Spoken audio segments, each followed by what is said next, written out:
ဒီကဘာလုံးမှာလောက်ထားတဲ့ process တွေအရတနိုင်ငံနဲ့နိုင်ငံကောက်ယူထားတဲ့မတူညီတဲ့ data တွေအရကောင်းထားတဲ့ဒီ methodology နည်းဗျူဟာတွေအရ LGBT ပါဒီအရာမှာထုတ်ပြောထားတဲ့ဒီဥပဒေဟာခုနောက်ပိုင်းမှာပို့ပြီးတော့ဒီနေရာမှာမြင့်တက်လာတယ်ပြောထားပါတယ်ဆိုတော့နောက်ဆုံးပေါ်ထားတဲ့ research တွေအရဆိုရင်ဒီကဘာလုံးမှာရှိနေတဲ့အဲ့လိုကောက်ထားတဲ့ data တွေထဲမှာ LGBT ကိုထည့်ပြီးတော့ကဲမောက်လုပ်ထားတဲ့က900ရာခိုင်နှုန်းကနေ900ရာခိုင်နှုန်းကျွန်းမှာပဲရှိပါတယ်ဒါဟာကျွန်တော်တို့ LGBT community queer community ဟာတက်နိုင်ရအတန်ထွက်တဲ့သူတွေကိုယ့်ကိုယ်ကိုတိကျနေတာမျိုးရှိအောင်အခုကျွန်တော်ရဲ့ဒီမှာထုတ်ထားတဲ့မျိုးဒီသင်ဆိုတဲ့ပုံစံမျိုးတွေကိုယ့်ကိုယ်နဲ့ထုတ်ပြောနေတဲ့သူတွေရဲ့အရေးအတွက်ကမင်းအေးတယ်လို့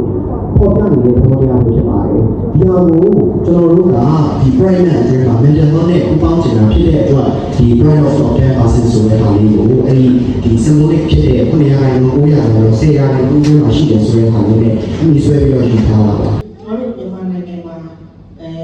ဒုတိယအစီအစဉ်3ရက်ပေါ့နော်ဆိုတော့ကျွန်တော်တို့ဒီနေ့ခန်းထားအစီအစဉ်လေးကိုကျွန်တော်တို့နဲ့ခန်းထားအစီအစဉ်လေးပတ်သက်တဲ့အကြောင်းအရာတွေကိုပြောချင်ဟုတ်ကဲ့ကိုအောက်ကစ်ကိုစနေတက်တို့လေးစားဆောင်ပြကြပါရရှင်။နာမည်ကတော့ကို Hillary Zone ဖြစ်ပါတယ်။ကို Hillary Zone ပေါ့နော်။ကျွန်တော်ကတော့ဒီနေ့အစီအစဉ်လေးကိုစတင်ကောက်တဲ့ဥဆောင်ကောက်ပြီးပေါ်တဲ့ JJSS လို့အတူကခေါ်တဲ့ Juju's Safe Space ရဲ့ဒီမဲဆောက်ရုံးဝဲရဲ့ပေါ့နော် Program Manager ဖြစ်ပါတယ်။